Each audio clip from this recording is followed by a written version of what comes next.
आज मैं आप सबके समक्ष कुछ पुस्तकें लाया हूँ और आपसे प्रार्थना करूँगा कि इन पुस्तकों को अवश्य पढ़िए। समय निकालिए जीवन में और पुस्तकें पढ़िए। ये आपकी कॉग्निटिव डेवलपमेंट के लिए तो आवश्यक है ही, क्रिएटिविटी के लिए तो आवश्यक है ही, निर्णय प्रणाली को भी बहुत ज़्यादा तार्किक बनाती है पुस्तकें। पुस्तकों से बड़ा मित्र और कोई नहीं है। विद्या मित्रम प्रवासेषु भार्या मित्रम गृहेषु च व्याधितस्य औषधम मित्रम धर्मम मित्रम मृतस्य च। विद्या मित्रम प्रवासेषु, विद्या ही मित्र है। मैं ये नहीं कह रहा हूं कि विद्या सिर्फ पुस्तकों से आती है, परंतु पुस्तकों से भी विद्या आती है। इस क्रम में आज हमने पहली किताब जो चुनी है, the interpretation of dreams, Sigmund Freud की ये किताब है। जो मनोविज्ञान के छात्र हैं, मनोविज्ञान के पाठक हैं, मनोविज्ञान के शिक्षक हैं, उन्होंने ये किताब जरूर, इस किताब का नाम तो जरूर सुना होगा, हो सकता है कईयों ने पढ़ा भी हो। यह किताब बहुत ही शानदार किताब है। सिगमंड फ्राइड से पहले स्वप्नों को लेकर तरह तरह के विचार थे। दो शाखाएं थी। पहली शाखा मानती थी कि स्वप्न का चेतन जगत से कोई संबंध नहीं है, और दूसरी शाखा मानती थी कि स्वप्न का चेतन जगत से संबंध है। तो अपनी साइकोपैथोलॉजी में, साइको एनालिसिस में सिगमंड फ्राइड ने बहुत ही गहरा शोध किया और उन्होंने द इंटरप्रिटेशन ऑफ ड्रीम्स लिखी। मैं आप सबसे प्रार्थना करूंगा, इस किताब को आप जरूर पढ़िए और जानिए कि जीवन और स्वप्न का क्या संबंध है, किस प्रकार से हमारी मनोवृत्ति हमारे स्वप्नों का निर्धारण करती है। आप लिबिडो को समझेंगे, आप जीवन में ऊर्जा, चेतना और निर्णय प्रणाली को समझेंगे।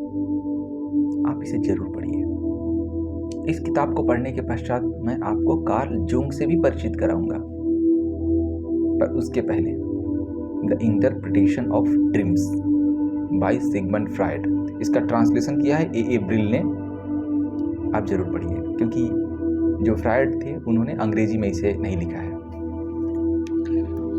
दूसरी किताब जो मैं आपसे कहूँगा पढ़ने के लिए, यह किताब इंटरनेशनल रिलेशंस को समझने के लिए, टेररिज्म को समझने के लिए, जियोपॉलिटिक्स को समझने के लिए बहुत शानदार है।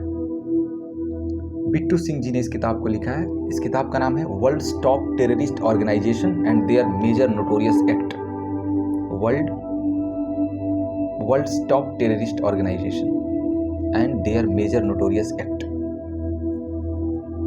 इस किताब में 9/11, 26/11 और ऐसी बहुत सारी घटनाओं का जिक्र है।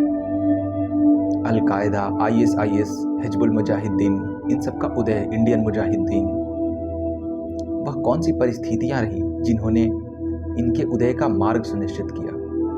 उदय के बाद इनके बड़े बड़े इंसिडेंट्स, एक्सीडेंट्स, प्लान्स क्या रहे, इनके मेजर मिशंस क्या रहे, और बड़े शानदार तरीके से वर्णन करते हैं। इस किताब में यह भी लिखते हैं कि उनकी फंडिंग कहाँ से होती है, वो क्या रहे, वो नोशंस क्या रहे जिसने इस पूरे अंतर्राष्ट्रीय परिदृश्य में आतंकवाद का समन नहीं किया, और क्या बात है जो आतंकवाद से लोग प्रभावित हो जाते हैं। 9/11 की पूरी घटना का इन्होंने शानदार जिक्र किया है। तो आप इस किताब को अवश्य पढ़ सकते हैं, world top terrorist organisation and their major notorious act. अगली किताब जो मैंने ली है, मेरे बहुत प्रिय लेखकों में से एक युवाल नोआ हरारी की किताब है। युवाल नोआ हरारी इजराइल के इतिहास के प्रोफेसर हैं। इस किताब का नाम आपने अवश्य सुना होगा, एंथ्रोपोलॉजी। अगर आप पढ़ते होंगे, एंथ्रोपोलॉजी के बारे में अगर सुना होगा आपने, मानव विज्ञान या नृविज्ञान जिसे कहते हैं, तो उसमें आजकल कुछ सालों से इस किताब को काफ़ी रिकमेंड किया जाता है, सैपियंस। ये इसका हिंदी अनुवाद है, अंग्रेजी में भी है, a brief history of human kind, sapiens इस किताब का पूरा नाम है। तो युवाल नोआ हरारी बहुत ही क्रांतिकारी विचारधारा के व्यक्ति हैं, बहुत ही शानदार हैं। यूट्यूब पर उनके बहुत सारे इंटरव्यू उपलब्ध हैं, आप देख सकते हैं। उनके तर्कों से आप